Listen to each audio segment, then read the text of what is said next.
Yo! Bonjour, bonsoir à tous, ici c'est Rox et bienvenue dans What the Ciné. J'espère que vous allez bien, j'espère que vous avez passé une agréable après-midi, un agréable week-end ensoleillé certes, mais surtout j'espère que vous avez été voir des films, parce que c'est comme le gras, c'est la vie. Bref, bonjour à Tapawa, bonjour à tous les autres. Et je serai seul ce soir. Et évidemment, je suis le seul unique Spherox. Voilà. Ah, arrêtez. J'entends vos acclamations là. Ah, ça fait plaisir. Bref, comment vous allez les bandes de gens? Comment il va le Pawa qui dit bonsoir à Tata Janine? Bonsoir Tata Janine. Euh, oui, ce soir, je serai seul car notre brave soldat John Wick ou Wick John ou John le Salé ne pouvant pas être là, il est indisposé. Enfin, pas comme vous le pensez, mais voilà, les hormones, vous savez. Hello Seven. Ça fait longtemps Seven, dis donc. Tu as droit à 42 heures de standing ovation comme à Cannes. Waouh, incroyable du cul, monsieur pot de beurre. Ah ouais, alors j'en parlerai sans plus du Festival de Cannes parce que j'ai vu aucun film et j'en parlerai certainement quand j'irai voir. Mais ce que je peux dire, c'est que j'attends quand même Eddington. J'attends le dernier film de Dominic Moll. J'attends le dernier film de Wes Anderson. Donc du coup, voilà, on va faire ça comme ça. C'est les trois films que j'attends le plus. Voilà. Bref, vu que mon cher John n'est pas là et évidemment, et Marion, ils font leur petit cachotterie. Hein, on vous voit là, on vous voit. Bref, alors, je suis aussi fatigué que vous, donc du coup, ce stream sera sponsorisé par la fatigue. Donc ce n'est pas grave, je serai toujours votre présentateur vedette bien entendu. Bref, ce soir dans le Mail Event, non nous ne parlons pas du Saturday Night Mail Event où c'était sans plus parce qu'il y a John Cena, Ertrous tu fais rire. Bref, ce soir nous parlerons du dernier Mission Impossible Final Reckoning. Ensuite, nous irons dans les studios de Disney et on va parler du remake live action de Lilo et Stitch. Ensuite, on va du côté de l'Espagne où on parlera d'un film un peu épouvante, horreur. On parlera des Les Maudites.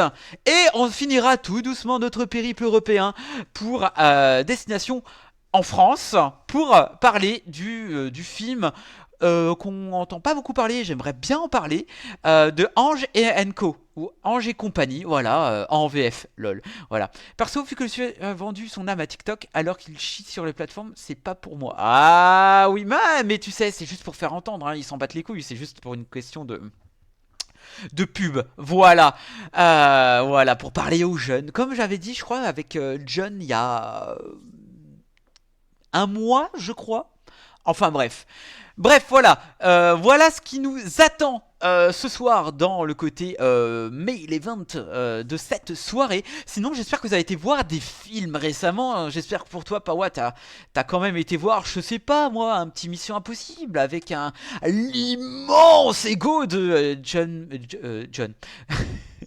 De Tom Cruise. Voilà. Bref. Voilà, on en parlera. Mais avant toute chose, avant que les critiques ne fusent, c'est vrai que j'ai pas entendu parler d'Ange. Ouais, mais alors que j'en parlerai, mais c'est un bon petit film français en plus. Mais bon, j'en parlerai en fin de soirée pour le dessert. Bref, soit dit en passant, je vais faire les actualités et il y a une actualité qui m'a énormément chamboulé il y a quelques jours. Non, Dédé, je ne vais pas payer un film d'une sage d'une saga survendue surcotée. Oh, tu parles. Pourtant, on a fait Star Wars, je comprends pas. Bref, j'ai envie de vous parler en actualité d'un mort d'un comédien. Plus, plus sérieusement, un comédien de doublage. Et je veux parler d'Éric Legrand. Éric Legrand était pas n'importe quel comédien de doublage. Il était c'était le comédien de doublage par excellence de notre enfance, des années 80 jusqu'à aujourd'hui. Il était Senseiya, il était Lambert Wilson, mais surtout, il était notre prince des Saiyans préférés, Vegeta. Et j'avoue que déjà annoncé d'avoir annoncé sa mort, ça fait mal. Surtout que je l'avais rencontré il y a 3 ans à Dijon. Et j'ignorais qu'il était malade. Et on a pu échanger pendant facilement 5 minutes. Et il était d'une gentillesse.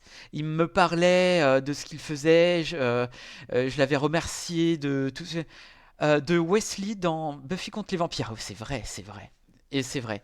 Et il faisait Jimmy Cricket dans Le Chapeauté 2. Voilà. J'ai appris ça tout à l'heure en live. J'ai kiffé. Bref. Et du coup, avoir pu partager 5 minutes de ma vie avec lui et de voir de ce que pour lui, ce que son rôle dans, dans tout ce qu'il a fait dans les dessins animés, films, séries, pour lui, c'était une chance, une bénédiction, comme il a fait quand il m'a dit ça, et pour lui, même s'il mourait un jour, il préférait gagner un maximum d'argent et mettre sa famille à l'abri. C'est ce qu'il m'avait dit il y a, enfin, quand on s'était vu, et vraiment d'une gentillesse et le fait, bah, de que c'était vraiment la voix indéniable de Vegeta et que ben des fois je rejoue aux anciens jeux Dragon Ball, hein, même Sparking Zero. J'avoue, ça fout un bad terrible. Vraiment, perdre une voix telle, enfin comme lui, c'est un peu comme Benoît Alman qu'on connaît tous. Enfin voilà, c'est un exemple que parmi tant d'autres. Mais j'avoue, ouais, c'était.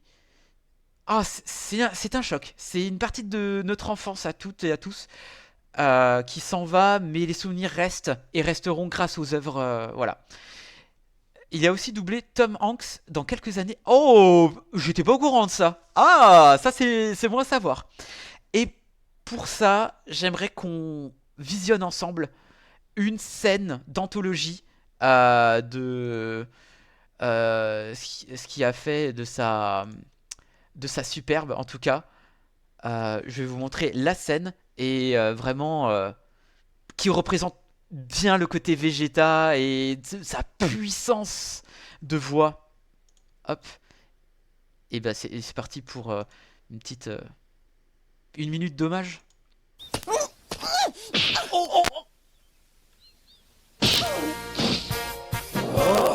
Non! Comment oses-tu frapper ma bulle?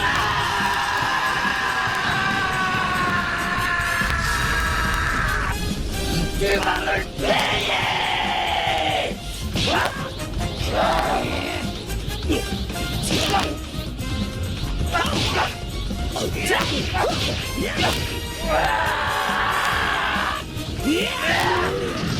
Vegeta n'est plus lui-même. Sa colère le rend plus fort. Dans son état, il surpasse même Goku chez certains.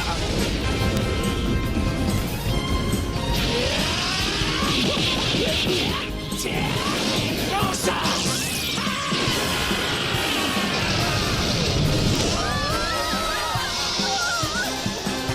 Qu'est-ce que c'est que ce truc?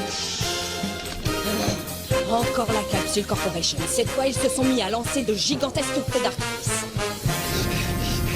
J'ai réussi. Voilà, c'était vraiment l'hommage que je voulais faire vraiment pour ce comédien extraordinaire qui va nous manquer. Voilà, donc voilà, petit moment euh, émotion. Voilà. Ah, allez. Bref, je vais vous parler d'autre chose cette fois-ci.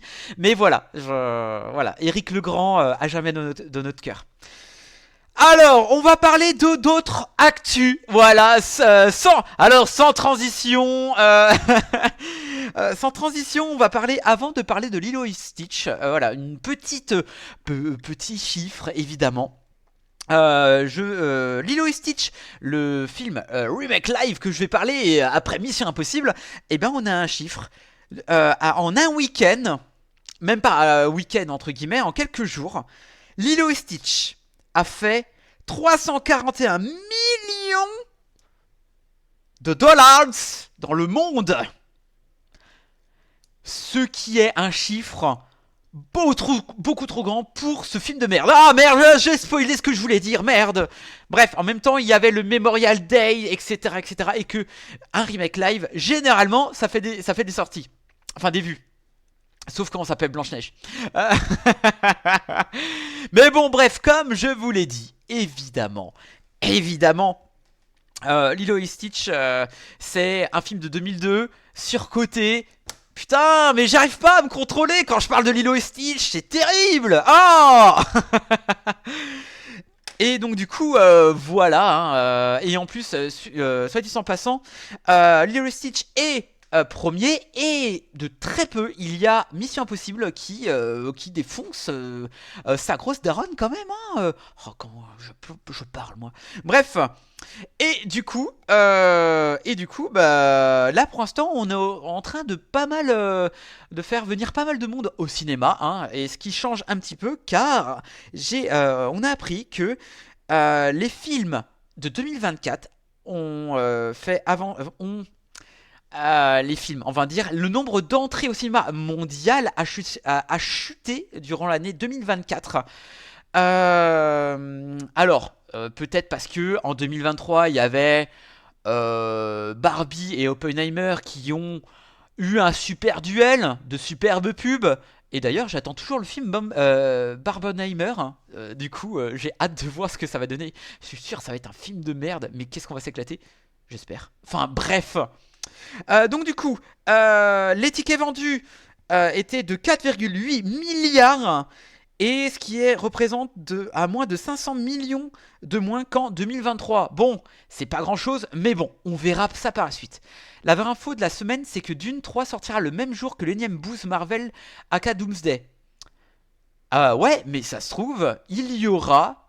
ça va sortir quoi en fin d'année prochaine, en 2026, du coup, Doomsday contre Dune 3, donc on peut dire Doom Dune, le duel Doom Dune, ou Dune Day.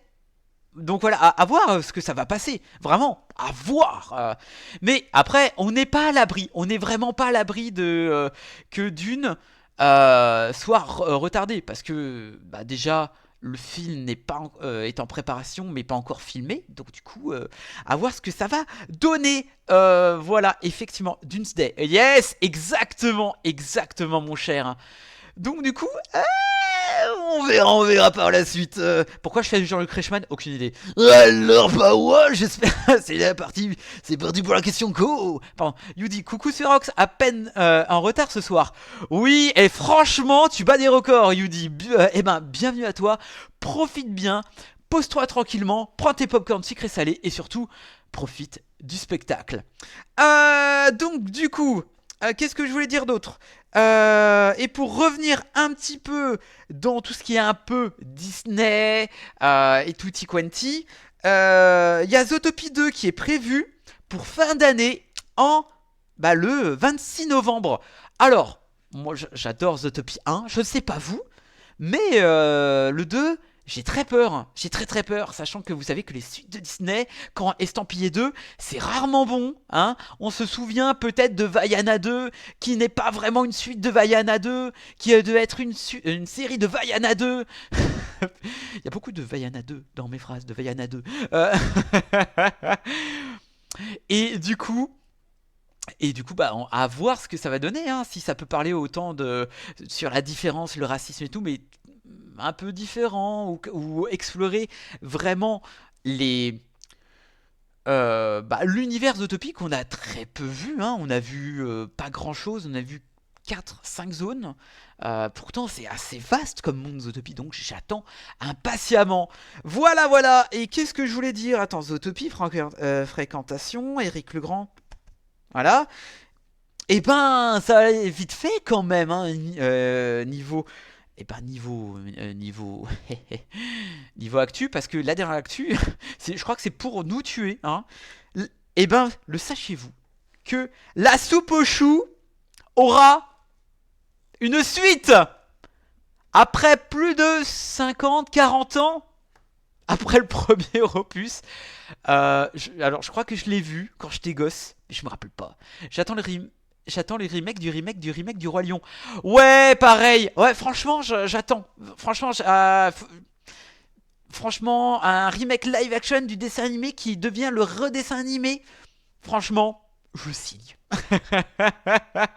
Non, si, c'est en... attendez, que je ne vous dise pas de bêtises. Soupe aux choux. Attends, hop. Récent. Soupe aux choux, j'ai à voir aimé tous les... alors, voyons voir. Alors, j'arrive pas à le trouver maintenant. Mais réinvente. Bah, je sais. Ouais, mais il est. Attends, attendez, je vais juste regarder ce que ça donne. La soupe aux choux de... Ah, 1980. Oh, sa mère, l'hypopète, la flûte. Donc, du coup, je vais faire dans Actualité. La soupe aux choux. Une suite annoncée. Alors attendez, que je ne vous dis pas de bêtises. Hein, voilà, vous le voyez. La soupe aux choux, une suite annoncée, voilà, aura droit à la soupe. Après l'annonce d'une suite, le film sera-t-il de nouveau tourné en Seine-et-Marne? Bientôt une suite pour le film culte. Donc voilà, non, mais 45 ans 45 fucking ans. Perso, pas besoin de soupe aux choux pour... que j'appelle les extraterrestres. Bah après, oui, c'est pas faux. Qui s'est dit dans un studio, les gars, j'ai une idée géniale pour relancer les cinémas français, un truc de dingue qui va faire exploser les posts sur les réseaux sociaux. La soupe aux choux 2. Eh ouais les gars. Mais oui, c'est complètement...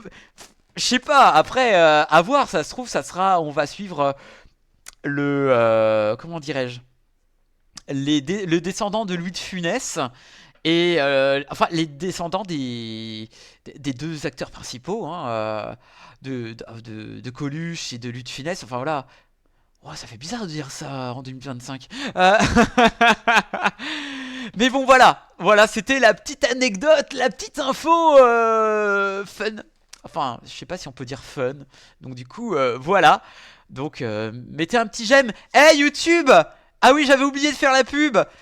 Si vous voulez avoir d'autres infos croustillantes, mettez un j'aime sur What the Ciné. C'est bien. Et mettez des commentaires pour dire que vous avez hâte d'avoir la soupe aux choux. S'il vous plaît, c'est bien. Et abonnez-vous. Je vends des cookies. Voilà, bref. Est-ce que la pub a fonctionné? Ouais, certainement. Voilà. Bref. Je crois que j'ai terminé avec les... oui, avec les actus déjà, messieurs, dames. Et nous sommes à 28 minutes de stream. Incroyable du cul, monsieur Podbear. Bref, il est grand temps qu'on passe vraiment au main event de cette soirée. Il est grand temps qu'on parle du plus beau, du plus grand, du plus fort. Et non, je ne parle pas de Mission Impossible, je parle de Tom Cruise. Je parle de ça. Son melon incroyable. Bref, on va parler de Mission Impossible Final Reckoning. Yeah. Alors hop, on va aller par là et on va par là. Voilà, hop, on supprime évidemment les machins. Et c'est parti pour la bande-annonce. Tout ça ne peut pas être vrai. Et pourtant... L'infiltration de la chambre forte de la CIA. Je comprends bien ce que je suis en train de lire. L'attentat au Kremlin? À sa décharge, la cible de la bombe, c'était lui. Il a gazé un briefing de défense. Et ça, c'était il y a à peine 2 mois? Ça explique les menottes, mais pas ce qu'il vient faire ici. Le monde est au bord du précipice. Pour le sauver, il faut passer par lui. Si toutefois il l'accepte. Même les gens raisonnables sont au bord de la panique. C'est quoi au juste votre plan?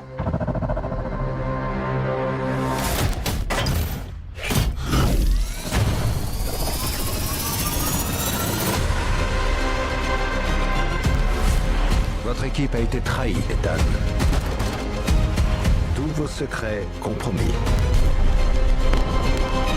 Tout ce que vous avez été, tout ce que vous avez fait, a conduit à ça. Vous lui avez donné un porte-avions. Nos vies sont la somme de nos choix. C'est ta raison d'être, ta destinée. Je n'ai pas de regrets. Tu ne devrais pas en avoir.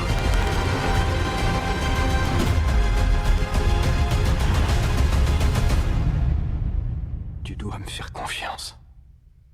Une toute dernière fois. Ah là là, il vous a manqué le beau Tom Cruise, hein. Il vous a manqué, évidemment. Alors, attendez, Ah, voilà. Jour de tonnerre 2 pour Tom Cruise. Ouais, normal qu'il se la pète, il fait ses cascades lui-même. Ah, mais complètement. Mais oui, oui, non mais après, voilà, c'est une façon de voir les choses, hein. Bref, alors, Ethan Hunt et l'équipe de Mission Impossible se lancent dans une course contre la montre pour trouver l'entité, une intelligence artificielle malveillante qui peut détruire l'humanité. Alors, c'est là, on peut dire, le dernier épisode et la conclusion de toute la saga Mission Impossible. Théoriquement, je croise les doigts parce que quand même, hein, il en a bavé quand même pendant 30 ans le gars. Bref, mais avant toute chose que je parle du dernier film, il faut que je vous parle quand même de ma relation avec...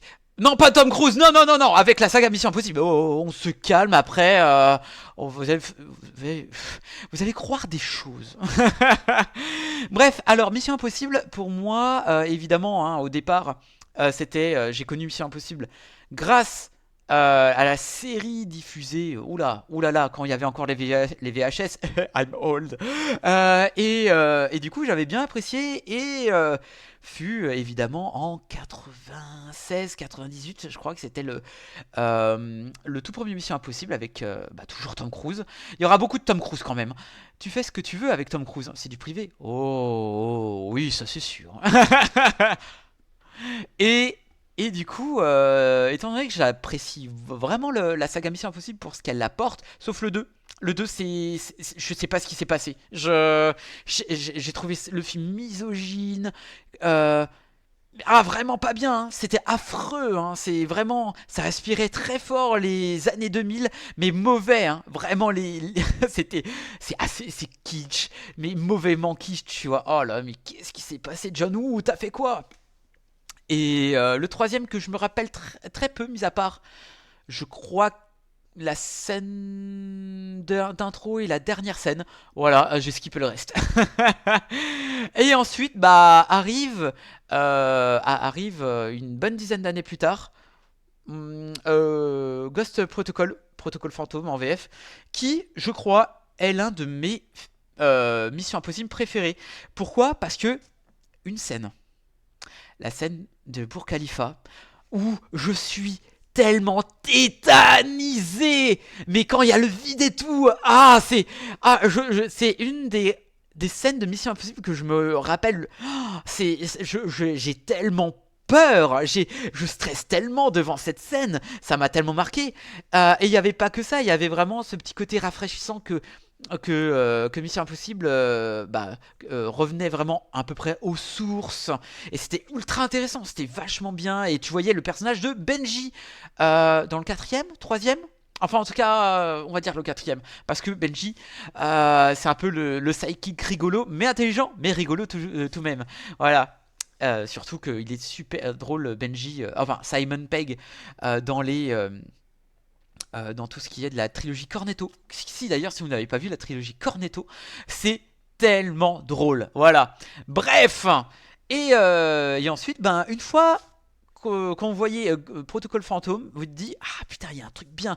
Ensuite, il y a Rogue Nation que j'ai vu revu parce que au départ, j'avais pas spécialement apprécié au cinéma à la sortie. En même temps, c'était il y a quelques années. Et le revoir, je comprends mieux pourquoi les gens l'aiment particulièrement. C'est par son scénario qui est. Il y a vraiment un scénario. Ils viennent pas que pour les scènes d'action où il y a vraiment ce petit côté scénario de Stephen que Macquarie arrive à bien faire, et c'est tout est dans le minimaliste et non dans l'épique, qui est à tout l'inverse de Fallout qui est trop bien, que Henry Cavill, mon dieu, cette moustache d'Henry Cavill dans Fallout, juste incroyable. Ah là là, mais hétéro-curieux que je suis, ah là là là là, enfin voilà, ce n'est pas ce que vous croyez. Enfin bref. Mais du coup, vraiment c'est hyper intéressant. Et dedans, il y avait Vanessa Kirby. Je tombe sur je tombe de nu. Là, autant qu'hétéro et gay, tu vois. Et du coup, vraiment super intéressant. C'est vraiment dans une bonne continuité vraiment une très très bonne continuité, en tout cas que ça soit Protocol Phantom, Rogue Nation et Fallout. Franchement, quintet gagnant. Cependant, il me semble que vous pouvez, je pense, le revoir dans les rediffusions What the Ciné, qui remonte il y a 2 ans, je crois. Ce qui a conduit à Moustache Gate pour Superman, car ils ont été obligés de lui effacer la moustache. Oh là là. Ah, c'était assez horrible à voir, hein. C'est terrible. Et c'est affreux. Et ils se moquent de tout. Bref, je vais pas faire le Disney maintenant. Bref, et du coup, il y avait Dead Reckoning qui est venu sur nos écrans il y a 2 ans, en 2023, ouais. Et c'était pas une douche froide, mais c'était sympa, c'était sympathique, mais t'as l'impression qu'on t'a proposé un super menu, mais que t'as eu juste l'apéro. Et c'est triste. Alors, l'apéro, c'est bien quand même, hein. Je sais pas, une petite. On t'a proposé je sais pas, une petite bière cactus et tout. Cactus et tout, c'est vachement bien.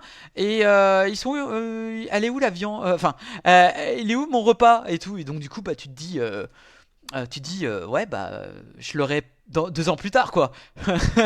Et effacer une moustache en numérique, c'est laid. Ah là là là là, c'est vraiment terrible. Et en plus, ce film était nul à chier.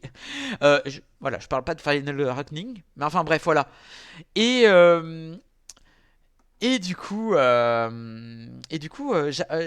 j'avais bien apprécié, malgré que ça se voyait que c'était filmé seul. Le film était seulement pour les scènes d'action, enfin les scènes un peu de voltige, d'action et tout. Bon bref, et même John il a dit oh j'aime pas Mission Impossible. Attends, je vais faire comme ça. Non, c'est pas bien. Ça devrait même pas exister en film. Voilà. John, si tu m'écoutes, est-ce que je le fais bien? J'aime pas les films, voilà. Heureusement que je suis pas venu ce soir. Bref. Et du coup, bah, ça promettait vraiment quelque chose de dithyrambique, d'épique pour ce film. Et ils vont bien nous faire un dernier volet d'Ultimate Reckoning. Je ne pense pas. Ah, j'espère pas, vraiment j'espère pas, parce que Tom Cruise là, les rotules, tu commences à... Ça fait beaucoup là, non? Enfin bref. Pour une fois que je suis d'accord avec John le Salé. Ah, The Salé. et, et du coup, pour une fois que je suis... Mais le truc c'est que pour celui-là, j'avoue que ça gomme pratiquement... Alors, très différemment, et ouais, pratiquement ou partiellement, ouais, bref, il est loin d'être sans défaut, mais j'avoue que ce Mission Impossible là m'a énormément. J'étais vraiment mis dans mon fauteuil, et vous savez, mais vraiment épiquement, je ne pouvais pas décrocher mon regard de l'image, parce que, parce qu'il y avait déjà 2 scènes de haute volée. Et vous vous souvenez que j'étais pas bien pour... Enfin, la scène du Burj Khalifa dans Protocole Fantôme. Et ben, je retrouvais pas ce genre de scène de un peu de tension où j'avais vraiment peur pour le personnage. Et là, dans ce film-là, j'ai eu peur, j'ai stressé. Dans deux situations, la scène qui va se passer dans un sous-marin atomique et tout, j'ai trouvé ça. Waouh! Alors, franchement, les thalassophobes sont en PLS quand ils voient cette scène-là, et je trouve vraiment très très couillu. Vraiment, cette scène de tension qui est dedans un navire abandonné, enfin un sous-marin abandonné, pardon. J'ai trouvé vraiment très très bien fait. Vraiment, j'avais vraiment peur pour le personnage. Alors, je savais très bien qu'on était au milieu du film et qu'il pouvait pas mourir, quoique. Ouais, non, après l'ego de Tom Cruise, vous savez, voilà. Mais waouh, c'était fulgurant. C'est rarement vu d'avoir une belle scène de tension et d'action dans un film hollywoodien. Et voilà. Et le deuxième, c'est une scène de voltige avec deux avions. De toute façon, vous le voyez dans la bande-annonce. Cette scène de voltige, je l'ai trouvée vraiment particulièrement bien réussi. C'était trop cool. C'était phénoménal. Il est vraiment phénoménal. La la la la la la la la. Pardon, c'est clin d'œil AJ Styles. Voilà. Et c'était vraiment bien. Et même si le côté avion était vraiment un peu plus minimaliste, mais épiquement minimaliste. Putain, j'aurais pu mettre ça sur ma critique d'Insta. Mais c'était vraiment ultra intéressant et on retrouvait vraiment ce vieux Mission Impossible avec juste des avions normales, on peut dire ça comme ça. Mais j'ai trouvé vraiment très très bien. Bon, mis à part ça, on aurait beaucoup de gens disent oui, dans cet opus-là, il y a un peu plus de. Alors, pas d'humour. Bon, il y a toujours un peu d'humour, mais c'est super bien. Enfin, c'est bien calibré. Mais aussi quelque chose de. Comment dirais-je? De nostalgique. Alors, effectivement, qui vont nous procurer à force de fanfiction. Ah zut, j'ai oublié le nom! De quelque chose de. Merde, de fan. Ça va me revenir, ça va me revenir. Enfin, de quelque chose que on te met des anciens opus, des flashbacks des anciens films pour te dire, t'as vu, hein? T'as vu dans le premier, t'as vu dans le troisième, t'as vu dans le. Enfin, on te remet dans des flashbacks du fan service. Voilà. Check Rock, check. Voilà, bref. Du fan service. Alors, facile. Qui sert quand même au propos du film, mais en faisant d'une espèce de. Vous mélangez du fanservice avec les flashbacks et le retour de personnages, ou que un des personnages a un lien avec d'autres anciens personnages, et on te met un max d'informations durant la première heure de film. Tu te dis, waouh, c'est tellement confus la première heure de film. Tu te dis, waouh, c'est compliqué. Enfin, compliqué. C'est mine de rien. Mais, mis à part ça, la première heure qui, à tantiner soit peu, un peu, voilà, confus, j'ai quand même passé un très bon moment. Durant le dernier, comment dirais-je, le dernier Mission Impossible. Après, si je dois un peu être tatillon, je pense que à un certain moment, en tout cas au début du film, Ethan Hunt, mec, t'es intelligent. T'as passé pratiquement toute ta vie à sauver le monde. Alors, pour sauver tes amis, au lieu de courir comme un dératé, tu pourrais pas prendre, je sais pas, voler une voiture pour aller plus vite sur un lieu? J'avoue, ça faisait très du genre le running gag on voit Tom Cruise depuis le premier opus, mais courir comme ça, tu vois, genre le T-1000 dans Terminator 2. Mais tu te dis, ouais, mais c'est la marque de fabrique et tout, mais attends, ton ami est en danger, pique une voiture. T'es beaucoup plus intelligent que ça, Ethan. Vraiment, t'as plus de 60 ans et tu cours comme un jeune de 30. Voilà, bref. Et du coup, ben voilà. Bon, je suis tatillon, mais quand même, je tiens à signaler que avec toute la saga Mission Impossible, même si Poirot a dit oui, ça devrait pas être au ciné, non, non, non, non. Enfin, moi franchement, les Missions Impossibles, là, en tout cas, sauf un, peut-être deux, je sais pas, il faudrait que je revoie le 3, ont vraiment le monopole de l'action, ont vraiment ce côté épique qui savent faire. Ils ont vraiment cette façon de faire sans trop de CGI, sans trop d'effets spéciaux, ou alors avec des effets pratiques. Bon, en même temps, Tom Cruise, c'est un peu un malade mental. Voilà, on va pas parler de sa secte, mais c'est un peu un malade mental hein, qui s'accroche sur un avion, qui va aller sur Burj Khalifa, enfin, qui va faire des trucs bizarres dans l'océan. Bizarre ma phrase. Enfin bref. Voilà, mais je pense que la saga de Mission Impossible, en tout cas au cinéma, est vraiment la saga à voir si en termes d'action. Et vraiment, c'est pas.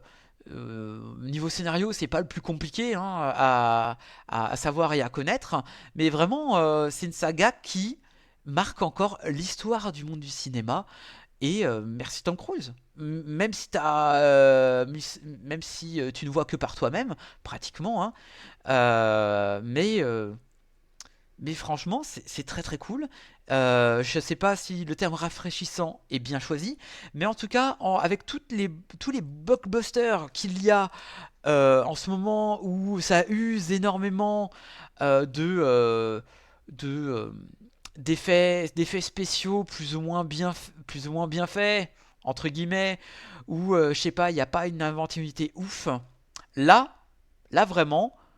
Le huitième a apporté sa dernière brique et j'espère vraiment la toute dernière parce que faut pas que tu continues Tom.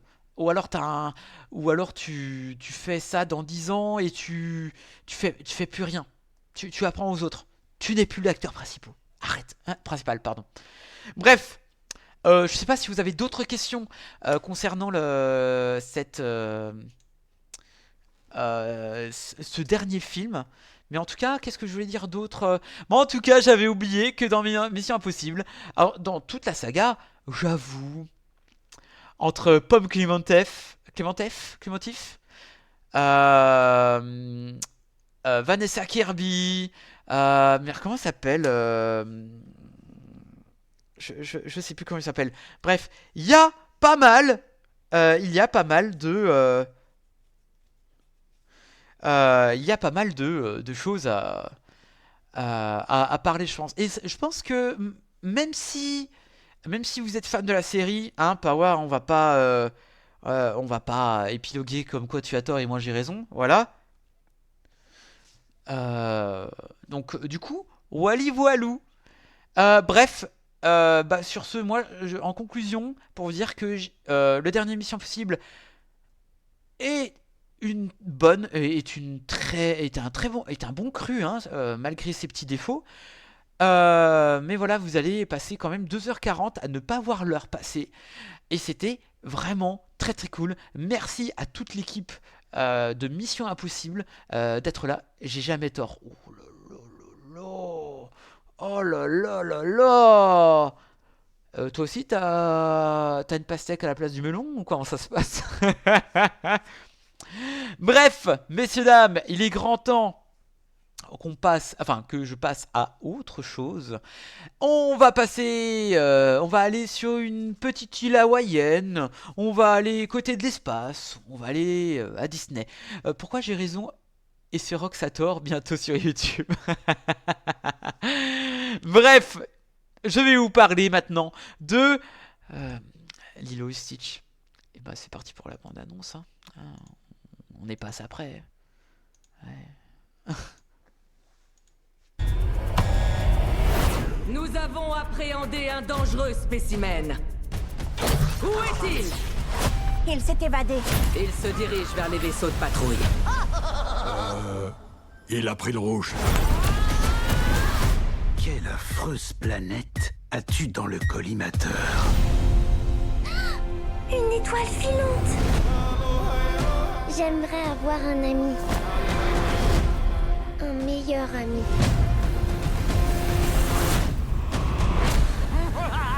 C'est quoi ça?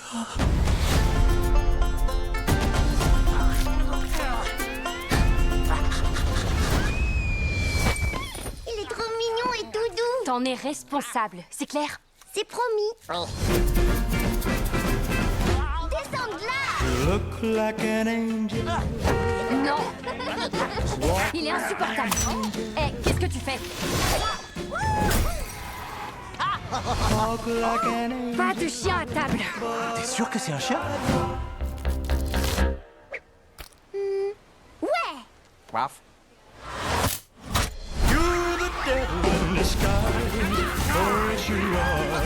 Il n'est pas question de garder cette chose. Ohana signifie famille. Famille signifie que personne ne doit être abandonné. Abandonné ni oublié. Stitch méchant. Les familles ne sont pas toujours parfaites. Ça veut pas dire qu'elles sont pas gentilles. Oui, pas mal. Je pense que c'est pas une bonne idée de voir ça.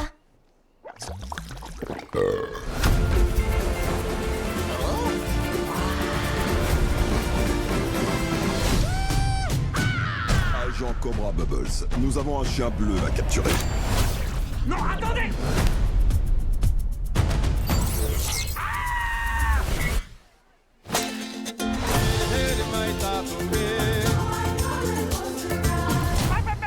Non! Attention, Stitch, je compte jusqu'à 3. 1.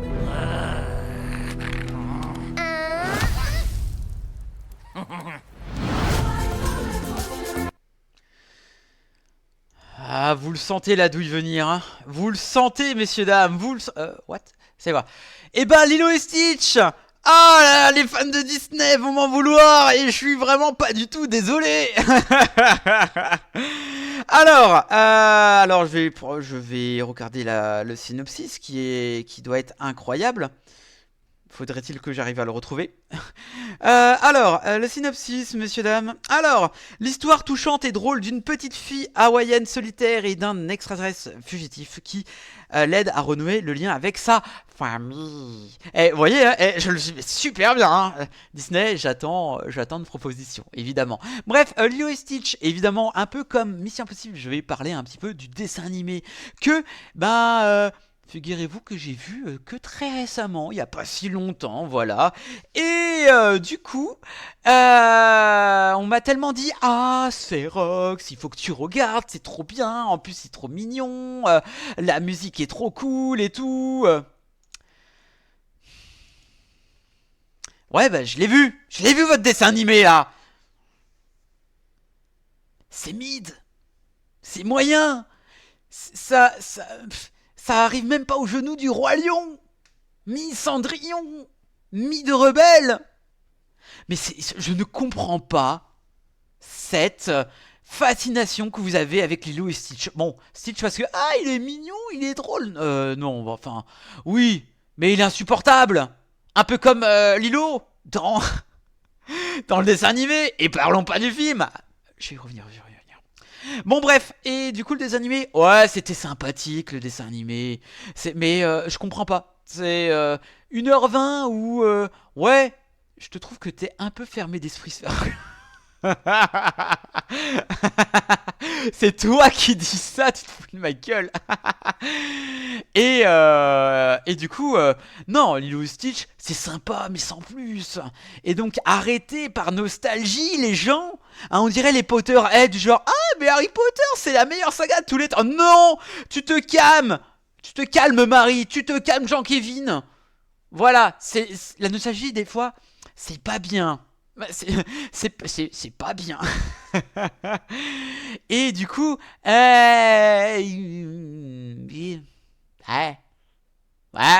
voilà, non, enfin bref, voilà, c'était sympa et sans plus. Bref, et j'ai été le voir, hier. Voilà, il me semble que je l'ai vu hier, voilà. Et du coup, je me suis dit, ah, rien que pour le podcast, et vu que bah, je suis sûr que John n'ira pas le voir, spoiler alert, il a rien vu, hein. Il va me tuer. Et du coup, bah, la nostalgie, c'est ce qu'il y a de pire. Bah, franchement, oui, quand on se souvient, quand on avait fait le mois Star Wars, ouais, effectivement. Quand on parle de certains films Star Wars, j'ai l'impression que tu touches à la Bible, tu vois. J'ai encore la Bible. Non, attends, non, j'ai rien dire. J'ai rien dire sur la religion. Tais-toi, Spherox, tu vas te faire bannir. Bref. Et du coup, ben, vous reprenez la recette du dessin animé. Vous le mettez en version, voilà, hein, en remake live et tout. Vous gommez certains défauts du dessin animé, c'est-à-dire les extraterrestres qui arrivent dans le dessin animé que personne ne voit malgré les vêtements humains qu'ils ont, enfin les vêtements d'humains. Tu te dis ouais, c'est un peu con. Et là dans le film, ce qui est intéressant, c'est que ben les deux personnes, les deux extraterrestres qui vont aller chercher Stitch, capturer Stitch, et ben ils ont trouvé une manière intelligente et simple d'aller le retrouver, c'est-à-dire ben, de prendre l'identité de deux personnes un peu lambda. Donc du coup ils ont leur costume, c'est en humain. Voilà, ils ont copié des humains et tout. Ça c'est bien. Et d'un point de vue, ça coûte un peu moins cher à la fabrication de Lilo et Stitch. Voilà. Donc c'est permis. La cohérence, vous-même vous savez, c'est pas trop mal.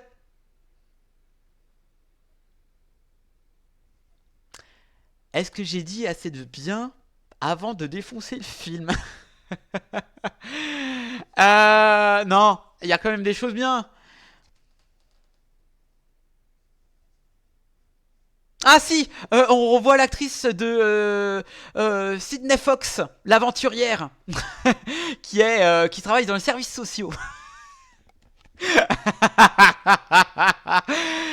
Ah, j'ai dit, oh la vache, oh, par contre, elle a pris un petit coup de vieux, hein, mais ça fait toujours le plaisir de la voir quand même.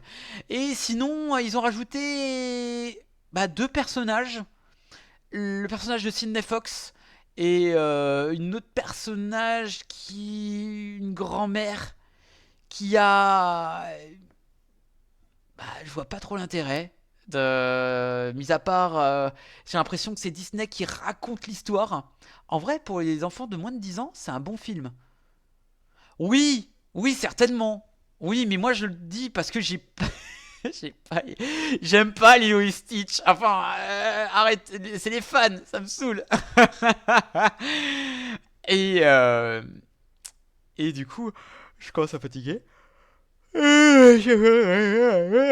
Sydney Fox l'aventurière, effectivement, oui, oui, oui. Et du coup, bah, en fait, il y a deux. En fait, ils ont rajouté euh, deux personnages humains et supprimé un autre personnage du dessin animé, le commandant, hein, qui est à peu près le méchant de l'histoire. Mais ce n'est pas si grave que ça, car il y a quand même deux changements dans Lilo et Stitch, le film. C'est-à-dire que tu as le personnage du créateur de Stitch, qui a le rôle du méchant cette fois-ci, qui va pas avoir le même destin que dans le dessin animé, et c'est intéressant. Alors, c'est intéressant, mais c'est un peu mal fait, je trouve, de part que le film va tellement vite, et en fait il va aussi vite que le dessin animé, et ça crée des... Tu t'es un peu paumé, tu dis ouah, ça va super vite. Tu peux te l'autoriser quand t'es gosse, enfin pour les dessins animés, là t'as du temps, tu peux rajouter des choses intéressantes, de la construction. Là c'est pas ça qui est ça, tu vois. T'as quoi aussi? Ah putain, oui, c'est vrai. On va parler de Lilo. Lilo, dans le dessin animé, est insupportable. Alors oui, elle peut être drôle par moment et tout, mais là, dans le film, elle est insupportable et ne sait pas jouer. Ah, c'est terrible, et t'y crois tellement pas. Et t'y crois tellement pas qu'elle a 6 ans aussi. Et me dites pas, oui, mais c'est une enfant, elle sait pas jouer. Quand tu as vu Hunting of the Hill House et que les enfants s'en sortent aussi bien que les adultes, t'as aucune excuse. Ah, ça oui. Et donc là, oh là là, c'est terrible. Et en plus, avec la relation avec sa sœur, avec Nina, t'y crois tellement pas du tout. Mais alors, non. Et en plus de ça, les extraterrestres, ils sont un peu moches quand même. Et beaucoup moins visuellement intéressants que dans le dessin animé. Hein. Et t'as moins peur. Genre, l'espèce de commandante, l'espèce de reine et tout, intergalactique. Elle fait un peu peur dans le dessin animé, donc menace. Et là, là c'est, je sais pas, ça fait moche. C'est pas, c'est pas intéressant. Non, c'est pas intéressant. Là, c'est, je sais pas. C'est après, tu me diras, oui, c'est le remake live et tout. Ben oui, mais un remake live, même si tu changes un peu ton récit, là, c'est toujours, tu remplaces le récit initial qui allait vachement vite et que avec quand même le dessin animé rendait vraiment dynamique, vraiment quelque chose d'intéressant. Là, dans le récit du film, on voit quand même un peu plus le lien entre Lilo et Stitch, quand même, mais toujours pas assez. Alors peut-être que j'en demande trop et que j'ai mon œil d'adulte aussi. Hein. Les enfants dans la salle se sont amusés, un peu trop d'ailleurs. Hein, voilà. Voilà. Quoi, moi, anti-gosse? Non, vraiment aucunement. Bref, mais du coup, voilà, c'est pas que je me suis emmerdé, mais genre, si je dois comparer un truc complètement ubuesque et tout, je préfère largement, je sais pas, regarder ce genre de sticker Jurassic Park fait par une personne très appréciable. C'est beaucoup plus c'est beaucoup mieux à voir. Je sais pas, tu t'enjailles beaucoup plus en regardant ces stickers. Ces stickers que Lilo et Stitch. Voilà, j'ai fait ma comparaison et j'avais un défi pour faire la petite pub Jurassic sur sur le live. Bref, tout ça pour dire que ben c'est peut-être bien pour les enfants, mais étant donné que on était ravis, en tout cas les gens qui n'aiment pas Disney et qu'il y en a un peu marre des remakes live un peu nuls et tout. Et quand ils ont dit ouais, Blanche-Neige, à cause de Rachel Ziegler et Blanche-Neige et tout, on va arrêter les remakes live. Tu fais ouh, et là Lilo et Stitch arrive et tu fais oh. Ça va taper bientôt, ça va presque taper le milliard. Donc du coup voilà, Lilo et Stitch va taper le milliard ou pas loin. Du coup Disney va revenir sur sa décision à ne plus faire de live action de la flemme. Ouais, mais bon, là c'était couru. Voilà, ils vont le refaire. Là, le prochain live action, je crois que c'est Vaiana avec The Rock, alias Gros Caillou. Ah, ça va être terriblement mauvais. Je sens que ça. Ah là là, ça va être. Ah. Mais voilà, à voir. Mais ils ont changé quelques petits trucs. Évidemment, c'est bienvenu de changer certaines choses. Heureusement que c'est pas que du copier-coller. Mais là, je sais pas, ça. Et en plus, il y a encore des incohérences, quoi. Enfin, je sais pas, par exemple, à un moment donné, t'as Stitch qui fout un bordel monstre dans un mariage et il se prend en photo et du coup, il y a rien qui sort. Enfin, il n'y a pas de. Il n'y a pas de conséquences à ça. En fait, rien n'a de conséquences alors que ça aurait pu être sympa de faire des choses. Et d'ailleurs, j'ai appris que. Alors, ah oui, évidemment, ils ont teasé quelque chose dans le film là pour avoir un Lilo et Stitch 2 en live action. Je me tairai de ce qui va se passer. Parce que j'ai dit ça, j'ai dit mais c'est pas dans le dessin animé. J'ai dit mais oh ok d'accord.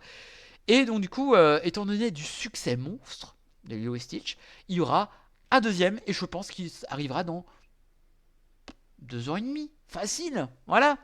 The Rock is cooking. Voilà, The Rock, hein, vraiment pire acteur. Ah, quoique, on verra dans Smashing Machine.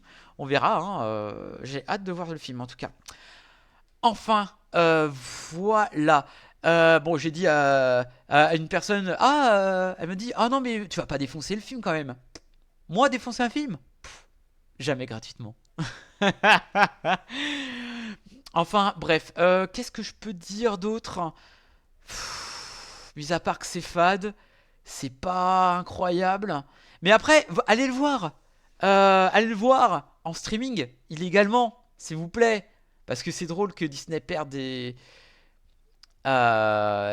sous. Voilà. Exceptionnellement, The Rock a Mania cette année. Ah, ce private joke incroyable. Enfin, bref, voilà. Mais du coup, voilà. Ah, je peux... peut-être... je vais essayer de faire un truc sur le catch. Si j'ai le temps, mais flemme, on verra. Mais bon, bref, voilà. Lilo et Stitch, c'est pas incroyable. Mais c'est vraiment... Je m'attendais à rien. Mais je suis quand même déçu. Donc du coup, wally walou, hein, c'est pas incroyable. Voilà. Bref, messieurs, dames. Donc si vous avez envie de le voir, allez-y, mais le plus tard possible. Donnez pas des sous à Disney, s'il vous plaît. Et si vous avez des gosses, dites-lui qu'il est puni. Et même s'il a été bon élève, il est puni. Ah là là, je suis terrible. Bref, il est grand temps qu'on termine enfin ce chapitre 19 parce que c'était pas intéressant.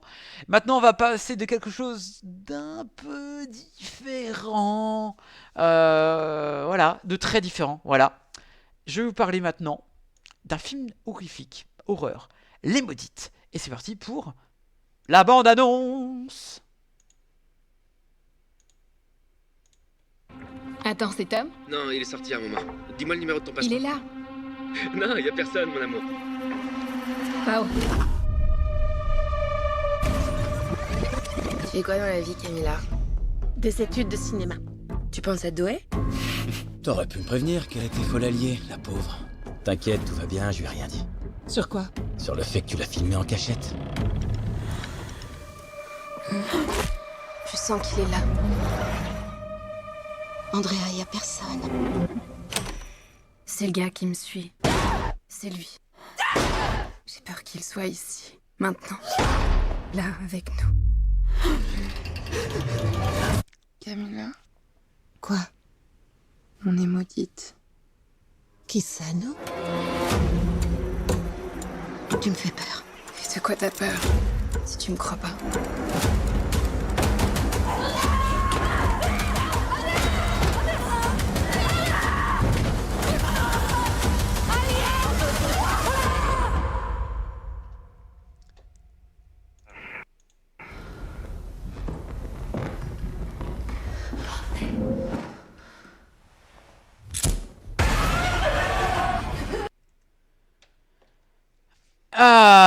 Alors, je pense que là, cette critique va aller très vite, entre guillemets.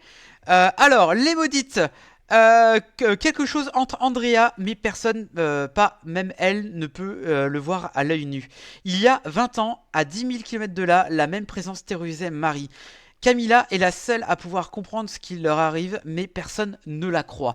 Alors, petit big up à Salima qui m'a gentiment envoyé un petit... la petite bande-annonce que j'ignorais qu'il passait, voilà. Et elle m'a dit, ah, ça a l'air trop bien et tout. Et ben écoute, j'ai dit, je referai une petite critique. Merci Salima. Voilà, big up Salima. Donc du coup, Les Maudites, c'est un film. Déjà, j'étais surpris qu'il était il a gagné le prix du critique à Gérard May. Il a été au BIF et tout. Tu dis, ah, Gérard May, vous connaissez Gérard May?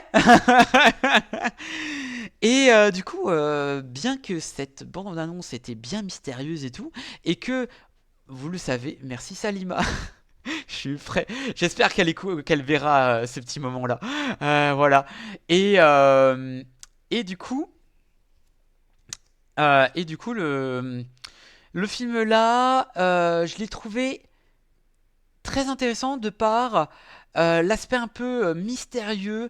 Alors, avant toute chose, Les Maudites, film espagnol, et vous savez que le cinéma espagnol, horrifique espagnol, est plutôt bien loti. Donc tu dis, c'est pas trop mal, je pense que l'expérience va être pas mal. Pourquoi le cinéma espagnol est vraiment bien, ça change d'un cinéma un peu americano, etc.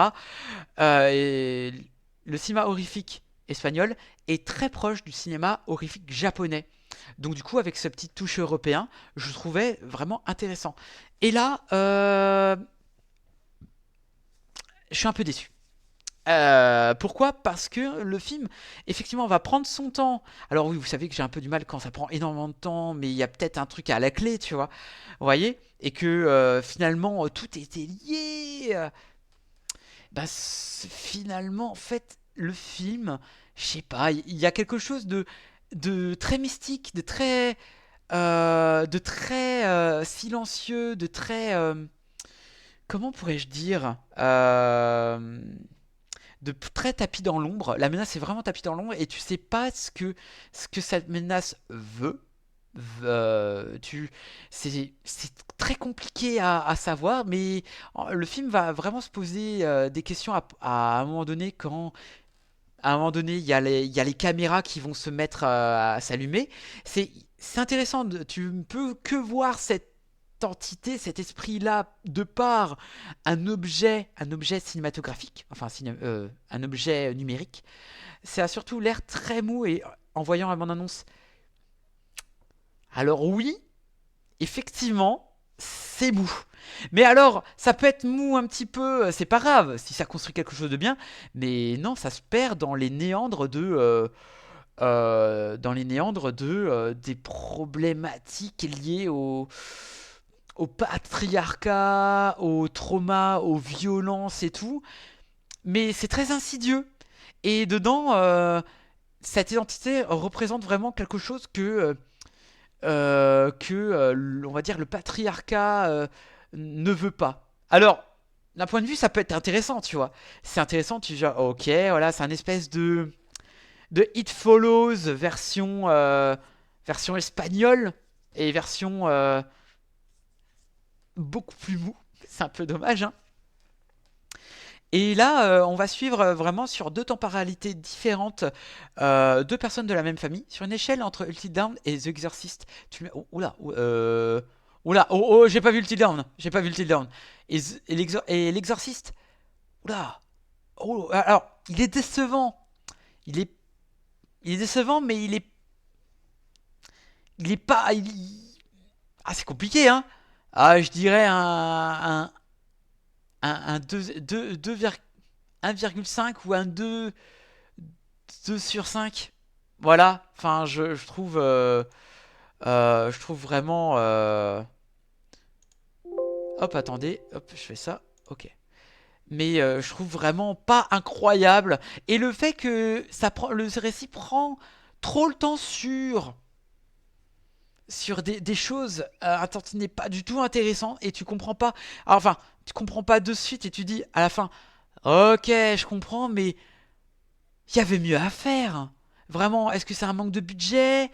Est-ce que t'as voulu nous faire réfléchir sur autre chose? Et le fait qu'à un moment donné, durant 15-20 minutes, tu suis carrément une stalkeuse, mais c'est malaisant. Tu n'as pas vu le petit norme? Tu rates rien. Bah ouais, j'irai le voir sur internet. Voilà. Et du coup, c'est pas incroyable. C'est pas incroyable. C'était long. C'était trop long, hein. Vraiment, hein. Et je l'ai vu en VO. Voilà. Si au cas où on me dit, ouais, c'est peut-être parce que tu l'as vu en VF. Non, non, non, non, non, non, non. Mais vraiment, ce côté stalkeuse pendant un quart d'heure, 20 minutes et tout. Ah, j'ai trouvé ça vraiment assez immonde à voir. Mais en fait, je sais même pas ce que le réalisateur voulait faire. Il s'est dit, tiens, bah pour aller relier l'espèce d'esprit à cette personne, eh ben on va essayer de faire stalkeuse jusqu'à ce moment-là. Je dis, alors oui, c'est un super moment où tu flippes ta race, hein. Effectivement, là, oui, effectivement, ça fait peur un petit moment, hein, un petit peu. Mais sinon, ça s'arrête. Ça s'arrête là. Et ouais, bon, après, t'entends un peu parler français, c'est cool, cocorico, blablabla, etc. Mais sinon, je comprends pas trop. J'aurais aimé en discuter avec des personnes qui l'ont vu, mais les seules choses que j'ai vues, c'était vraiment des petites critiques sur YouTube. Je comprends pas. Je comprends pas le truc. Vraiment, ce que ça a voulu vraiment raconter. Est-ce que vraiment c'est des traumas? Est-ce que c'est la folie? Ça veut parler de la folie qui est donnée de fille en fille, des traumas qui sont donnés de fille en fille. Enfin, la dernière scène est cool, tu vois, mais ça manque de quelque chose. Ça manque vraiment de... Tu ne comprends pas... Ouais, tu comprends vraiment pas. Et c'est terriblement dommage. Enfin, voilà. En fait, ça me sidère, c'est que il a le prix de la critique sur Gérard May. Ça veut dire que cette année-là, pardon. Ça veut dire que tout ce qui est de cette année, eh ben, c'était vraiment faible le niveau. Pour que ils viennent au prix de la critique, eh ben putain, c'est triste, hein. C'est vraiment très très triste. Enfin, bref, voilà. Est-ce que c'est tout pour le moment pour ce film? Ouais, c'est vraiment déception, même si je vois ce que ça voulait dire. Mais ouais, c'est pas incroyable. Ouais, c'est décevant. Décevant sur 20. Bref. Messieurs, dames, il est grand temps que je termine avec les maudites pour vous parler de quelque chose d'un peu plus humoristique, d'un peu plus intelligent, qui a plutôt un scénario drôle. Je vais vous parler maintenant de Ange et compagnie. Et c'est parti, les amis. Écoutez, ça se voit. Ah, je suis vraiment désolé. La fatigue commence à tomber. Elle est sans doute la meilleure ange de sa génération. Appuie sur le 5.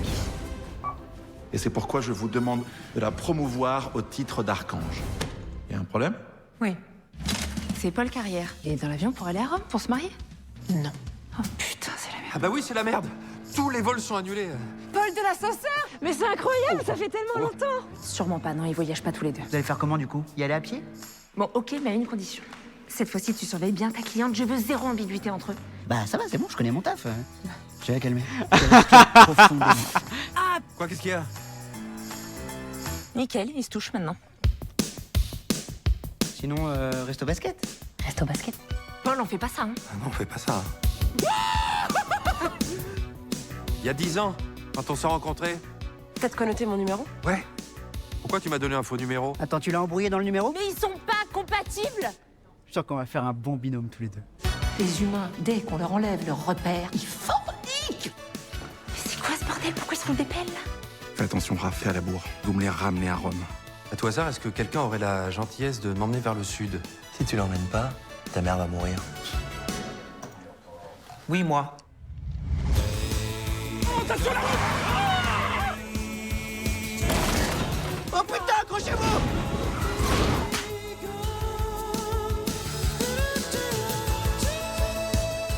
L'amour, c'est les couleurs dans le gris du monde. L'amour, c'est ce qui donne du sens à la vie. Bon, bah, de toute façon, là, c'est mort, hein. Il baise. Dodo. Hop, quoi? C'est bon, vous l'avez eu, c'est bon, hein? Désolé, hein, il y en a qui ont marché toute la journée. Bref, Paul et Léa n'auraient jamais dû se rencontrer, mais depuis, ils se sont irrésistiblement attirés l'un à l'autre. Raphaël et Gabriel, deux anges que tout oppose, sont obligés de faire équipe pour tout remettre en ordre et empêcher ces deux humains de tomber amoureux. Si les anges échouent, Raphaël, l'ambitieuse, pourra dire adieu à sa promotion d'archange. Quant à Gabriel, le fumiste, il sera déchu et devra passer l'éternité sur Terre. Alors, je l'ai vu il y a un petit moment déjà, mais je me suis dit, il y a déjà assez à dire pour l'avant What the Ciné, et je me suis dit, je vais le garder sous le coude, on ne sait jamais, et j'ai bien fait. Et du coup, Et ben du coup, ça fait du bien de voir ce film qu'on a très peu entendu parler, et c'est ultra dommage parce que la promotion, il n'y en avait eu aucune, mis à part quand tu vois les bandes annonces dans les pâtés, sinon j'aurais jamais été le voir. Et c'est un peu dommage parce que ce film, c'est vraiment l'humour Studio Bagel. L'humour un peu Canal+, Studio Bagel ou autre, un peu Palmacho, enfin voilà. Et ce fut vraiment un petit rafraîchissement un peu dans l'humour français. Enfin, on n'en voit pas souvent. Généralement, on fait souvent un peu l'humour un peu sympathique, sympatoche. Je crois que je me rappelle plus les derniers films que j'avais vus en termes de humour français. Alors, ouais, bon, à bicyclette, c'était trop cool. Un ours dans le Jura, c'était bien. 20 Dieu, c'est pas ça. Je suis en train de regarder.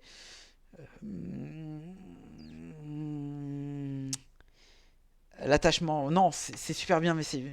Bah, l'amour, ouais, si, l'amour est surcoté. Mais vraiment, j'ai l'impression que là, on vient dans une génération avec ce film, et peut-être peut-être avant, que maintenant, on enlève beaucoup, on va moins dans tout ce qui est un peu film, des trucs. Non, non, non, mais je l'ai pas vu, ça va pas la tête, hein. Mais j'ai l'impression qu'on a un peu plus de cran pour faire des films un peu plus sketch internet de l'époque, et c'est vraiment bien de retrouver ça sur grand écran. Alors qu'on a grandi à l'ère d'internet de YouTube où c'était trop, enfin c'était drôle, enfin voilà, c'était Golden Moustache aussi, voilà, plus de Golden Moustache que Studio Bagel. Mais du coup, c'est ultra bien pensé. Enfin, il y avait vraiment, là dans ce film, il y a vraiment cette relation qui est vraiment, qui prend en évolution entre les deux personnages que je vais vous redire, les personnages, évidemment. Entre Chérine Boutella et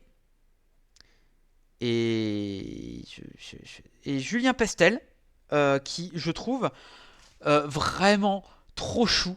Ils sont à l'opposé, vraiment à l'opposé de ce qui les attendent, mais il y a vraiment ce genre d'aventure un peu téléguidée par des anges et tout, mais c'est superment bien fait. Et non, franchement, c'est l'humour un peu absurde qu'on retrouve, et c'est tonitruant, c'est drôle et tout. Et le fait de voir Élodie Fautin, qui est normalement dans la bande de Fifi, vraiment, ça fait du bien de revoir d'avoir dans un rôle un peu plus consistant que dans les films qu'elle fait avec la bande à Fifi. Voilà, ça me fait penser à Nous les rois dans l'esprit.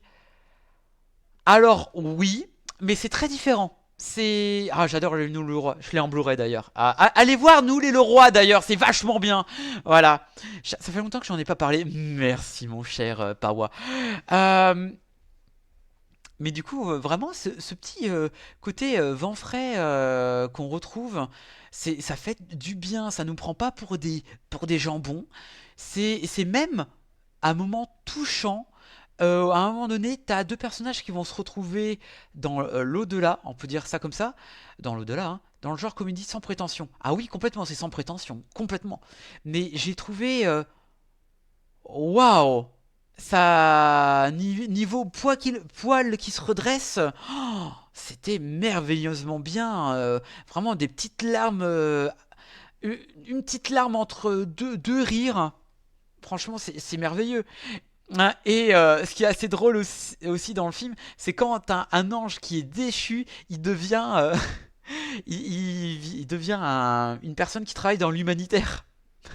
C'est tellement... c'est tellement drôle. Encore une petite signature pour les gens pauvres. Pour les enfants du monde. Ah là là. Mais oui, non mais... c'est super. Donc si vous avez le temps et l'argent pour le voir, c'est poilant, c'est vraiment, c'est génial. Oh, c'est génial, j'adore. Et qu'est-ce que je voulais dire d'autre par rapport au personnage Romain Lancry, qui normalement, Romain Lancry, c'est vraiment l'ange que vous voyez de Julien Pestel. Romain Lancry, c'est lui qui fait surtout le rôle un peu comic relief dans tout ce qui est un peu des séries françaises, films français et tout. Et d'ailleurs, on le voit dans la première saison et un peu dans la deuxième saison de Bref, saison 2. Voilà, de Bref. Et franchement, c'est vraiment bien qu'il ait vraiment un premier rôle qu'il mérite tant. Ah, après, je ne l'ai pas trop vu dans les autres. Mais franchement, c'est très très cool. Et voir François Berléand en un rôle clé d'un certain ange, c'est à mourir de rire. Et aussi l'utilisation des pouvoirs, l'utilisation des règles des anges sur la Terre, je l'ai trouvé bien amené. Vraiment, ça faisait un peu penser à Jumanji Jumanji quand c'est bien fait, hein, pas avec The Rock. Décidément, The Rock est partout sur ce stream. Vraiment, l'utilisation c'est superment bien. C'est bien fait, c'est fichu. Bon, certes, c'est pas le film de l'année, ce n'est pas le meilleur film français de l'année, hein, parce que t'as l'attachement, hein, quand même. Mais ouais, c'est vraiment très cool. Si vous avez 1h30 à perdre et à voir un film au cinéma, tant qu'il y est, il doit pas rester très très longtemps. Je pense encore 2 semaines de survie pour les anges et compagnie, pas les anges de la télé-réalité, hein, voilà.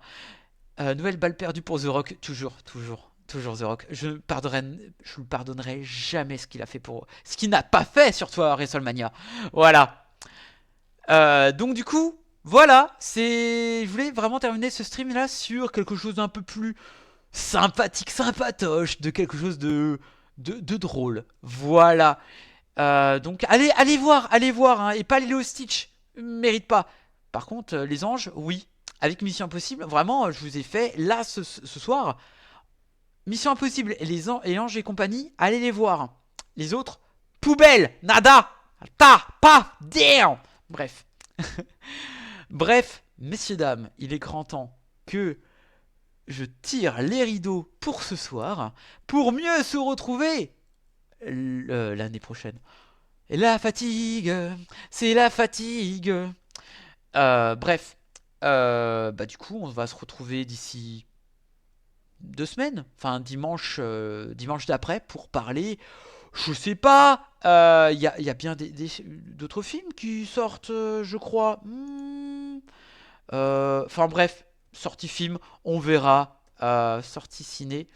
Enfin voilà, j'espère que vous avez passé quand même une très bonne soirée en ma compagnie. Voilà. Oh, il y aura du lourd, du très très lourd, avec du Wes Anderson le prochain. Il y aura Ballerina. Il y aura Freud avec Anthony Hopkins. Ok.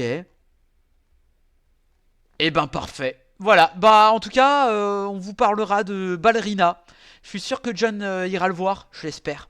Bref, sur ce, messieurs, dames, il est grand temps que je vous quitte. C'était Cerox tout seul, voilà, parce que John n'est pas là. Bref, passez une excellente soirée et on se retrouve à la prochaine. Attrapez-les tous, Pokémon.